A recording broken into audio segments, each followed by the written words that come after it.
Hello guys, welcome to our channel. আজকের ভিডিওতে আমরা ক্লাস 11-এর ফিজিক্সের physical world first chapter Bangla ভৌত পরিবেশ সম্পর্কে জানব, যা West Bengal board, CBSE board, ICSE board তিনটে বোর্ডের স্টুডেন্টের জন্য একটি উপকারী টিউটোরিয়াল ভিডিও হতে চলেছে। তো চলো বেশি দেরি না করে শুরু করা যাক আজকের ভিডিও। চ্যাপ্টার নাম হলো ফিজিক্যাল ওয়ার্ল্ড, বাংলায় ভৌত পরিবেশ। তো এই চ্যাপ্টারে বেসিক্যালি ক্লাস 11-এর ফার্স্ট চ্যাপ্টার, যা কোনো এন্ট্রান্স এক্সামে সিলেবাসে নেই। ক্লাস 11-এর স্কুল এক্সামের জন্য আসতে পারে, সেই জন্য আমরা চ্যাপ্টারটি ভালো করে পড়ব। তো এই চ্যাপ্টারে বেসিক্যালি ফিজিক্সের কিছু ইন্ট্রোডাকশন রয়েছে, যা আমরা পুরো ক্লাস 11-12-এ আমরা ফিজিক্স বা পদার্থবিদ্যা সম্পর্কে যা পড়বো তার একটা ওভারভিউ বা ধারণা, কনসেপ্ট আমরা এই ফার্স্ট চ্যাপ্টারের মাধ্যমে পেতে চলেছি। তো আমাদের প্রথমে জানতে হবে ফিজিক্স কথাটির অর্থ কি। ফিজিক্স কথাটির অর্থ জানার জন্য আমাদের সায়েন্স কথার অর্থ জানতে হবে। সায়েন্স কথাটি এসছে একটি ল্যাটিন ওয়ার্ড সাইন্টিয়া থেকে। সাইন্টিয়া যা হলো একটি ল্যাটিন ওয়ার্ড, এর থেকে সায়েন্স কথাটি এসছে। সাইন্টিয়া কথার অর্থ হলো কোনো কিছু জানা, টু নো, কোনো কিছু জানা।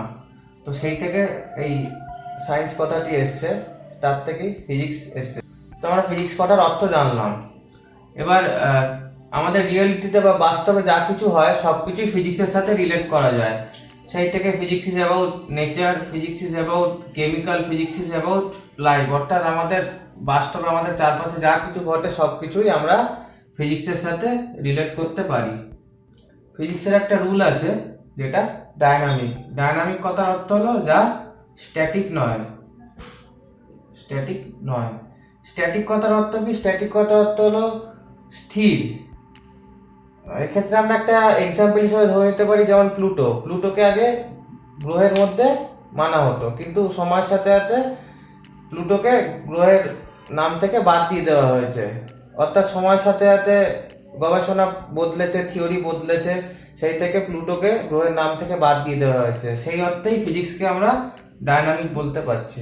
ফিজিক্সের সাথে একটি ওয়ার্ড খুব ওতপ্রোতভাবে জড়িয়ে আছে, যা হলো অবজারভেশন। অবজারভেশনের সাথে আবার তিনটে ওয়ার্ড জড়িয়ে আছে, যা হলো অ্যানালিসিস, ক্যালকুলেশন, অ্যাকিউরেসি। কোনো থিওরি বা কোনো রুল বার করার আগে তার অ্যানালিসিস করতে হবে, তার গবেষণা করতে হবে, তার ক্যালকুলেশন করতে হবে, তার অ্যাকিউরেসি বার করতে হবে, তারপরে কোনো থিওরি বা রুল বার করা হয়। তো এই ক্যালকুলেশন থেকে আবার একটা কথা চলে আসে, একটা সাবজেক্টের নাম, যা হলো ম্যাথামেটিক্স। ফিজিক্সের সব টার্ম ম্যাথামেটিক্যাল এক্সপ্রেশনের মাধ্যমেই প্রকাশ করা হয়। অর্থাৎ কোনো ফর্মুলা যদি আমরা প্রুভ করতে চাই, তার জন্য ম্যাথামেটিক্স অবশ্যই দরকার। এইভাবে ফিজিক্সের সাথে ম্যাথামেটিক্সের একটা ডাইরেক্ট রিলেশনও থেকে যাচ্ছে। আমরা ক্লাস 10 পর্যন্ত যত ম্যাথামেটিক্সের ফর্মুলা পড়ে এসেছি, সবই আমাদের ফিজিক্সে কাজে লাগতে চলেছে। এখানে থিওরি পার্ট নেই বললেই চলে, আছে খুবই কম, কিন্তু ম্যাথামেটিক্যাল পার্টই এখানে বেশি রয়েছে ফিজিক্সে। এবার চলে আসা যাক ফিজিক্সের ব্রাঞ্চ সম্পর্কে। তো বেসিক্যালি ফিজিক্সের ব্রাঞ্চ বলতে দুটো, একটা ক্লাসিক্যাল, একটা মডার্ন ফিজিক্স। ক্লাসিক্যাল ফিজিক্স কি? যা ম্যাক্রোস্কোপিক লেভেলে ডিসকাশন হয় বা গবেষণা হয়। ম্যাক্রোস্কোপিক কথার অর্থ হলো ফাইনাইট, অর্থাৎ বড় কোনো জিনিস নিয়ে কাজ হয়। আবার ক্লাসিক্যাল ফিজিক্সের পার্ট আছে, যেমন mechanics, thermodynamics, electromagnetics and optics. তো মেকানিক্সের মধ্যে আমরা বলতে পারি motion of car, motion of sound, motion of fluid, etcetera. থার্মোডাইনামিক্সের মধ্যে পড়ছে আমাদের কাইনেটিক্স, হিট। ইলেকট্রোম্যাগনেটিক্সের মধ্যে পড়ছে charge, AC current, DC current, induction. অপটিক্সের মধ্যে পড়ছে light, reflection, refraction, polarization, dispersion, lens, mirrors, telescope, microscope, etcetera. এবার চলে আসা যাক মডার্ন ফিজিক্সের ব্যাপারে। তো মডার্ন ফিজিক্স অ্যাটমিক বা মলিকুলার লেভেলে গবেষণা হয়। এখানে আমরা কি পড়বো? Quantum physics. তো আমাদের 11-এর সিলেবাসে মেকানিক্স আর থার্মোডাইনামিক্সের পার্টই রয়েছে। আমরা ক্লাস 12-এ ইলেকট্রোম্যাগনেটিক্স আর অপটিক্স নিয়ে পড়বো। মডার্ন ফিজিক্সও আমাদের 12-এ রয়েছে। এই হলো আমাদের ব্রাঞ্চেস অফ ফিজিক্স। এবার চলে আসা যাক difference between classical and modern physics, অর্থাৎ ক্লাসিক্যাল ফিজিক্স আর মডার্ন ফিজিক্সের মধ্যে ডিফারেন্স কোথায়। তো আমরা একটা এক্সাম্পলের মাধ্যমে বুঝে নেব ক্লাসিক্যাল ফিজিক্স আর মডার্ন ফিজিক্সের মধ্যে ডিফারেন্স কোথায়। তো এখানে ধরি আমরা যদি একটা ভেবে নিই একটা তীর যাচ্ছে, তো এর যা মোশন আর একটা নিউক্লিয়াসকে কেন্দ্র করে যে ইলেকট্রন ঘুরছে তার যে মোশন, দুটো কিন্তু সম্পূর্ণ আলাদা। এখানে ইলেকট্রোম্যাগনেটিক মোশন কাজ করছে, কিন্তু এখানে সেরকম কোনো ব্যাপার নেই। তাই এক্ষেত্রে আমরা বলতে পারি ক্লাসিক্যাল ফিজিক্স আর মডার্ন ফিজিক্স দুটো সম্পূর্ণ আলাদা। এর আগে আমরা ক্লাসিক্যাল ফিজিক্স আর মডার্ন ফিজিক্সের ডিফারেন্স নিয়ে আলোচনা করেছিলাম। এবার আমরা ইউনিফিকেশন অ্যান্ড রিডাকশনিজম নিয়ে আলোচনা করব। তো ইউনিফিকেশন জিনিসটা কি, একটাই রুল বাট ডিফারেন্ট ফেনোমেনাকে নির্দেশ করে, অর্থাৎ ডিফারেন্ট অ্যাক্টিভিটিকে নির্দেশ করে। এরপর চলে আসলো রিডাকশনিজম। তো আমরা একটি সাধারণ ঘটনা এক্সাম্পল হিসেবে ধরে নিচ্ছি, পৃথিবী তার ভরকেন্দ্রের দিকে সবকিছুকে অ্যাট্রাক্ট করছে আর সূর্যের চারিদিকে পৃথিবী ঘুরছে। দুটোকে আমরা একটা ফেনোমেনা দিয়ে প্রকাশ করতে পারি, যেটা হচ্ছে গ্র্যাভিটেশন। এটাই হচ্ছে রিডাকশনিজম। এইভাবে থার্মোডায়নামিক্সে আমরা একটা সিঙ্গেল জিনিস নিয়ে কাজ করি না। আমরা যদি একটা কন্টেনারের মধ্যে একটা গ্যাস রাখি, তাহলে তার টেম্পারেচার প্রেসার জানার জন্য মলিকুলের স্পেস জানতে হবে, তার জন্য ডিফারেন্ট জিনিস নিয়ে ডিসকাস করতে হবে। তো পুরো জিনিসটাকে আমরা থার্মোডায়নামিক্স বা কাইনেটিক্সের মধ্যে আলোচনা করব, যেটাকে বলে রিডাকশনিজম। এবার আমরা জানবো কিছু সায়েন্টিস্টদের নাম, তারা কি কি কন্ট্রিবিউশন বা ডিসকভার করেছে, সেটা কোন কান্ট্রিতে সেটা ডিসকভার হয়েছে সেটা। তো এগুলো কিছু সিম্পল জিনিস যেগুলো তোমাদের টেক্সট বুকে থাকবে। তো টেক্সট বুক থেকে তোমরা একটু এগুলো রিডিং পড়বে, এগুলো জানা দরকার। এরপরে আমরা ডিসকাস করব কিছু টেকনোলজি সম্পর্কে, সেই টেকনোলজিতে কি কি সায়েন্টিফিক প্রিন্সিপাল ইউজ হয়েছে সেই সম্পর্কে।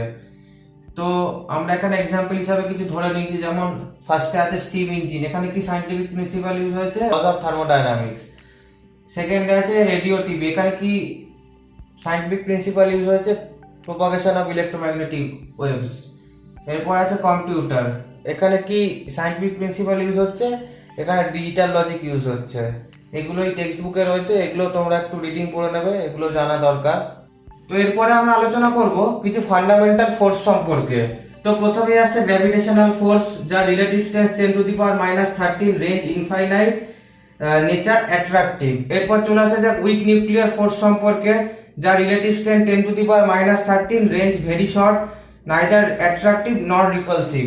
এরপর চলে আসা যাক ইলেকট্রোম্যাগনেটিক ফোর্স সম্পর্কে বলা যাক, যার relative strength 10⁻², range infinite, both attractive and repulsive.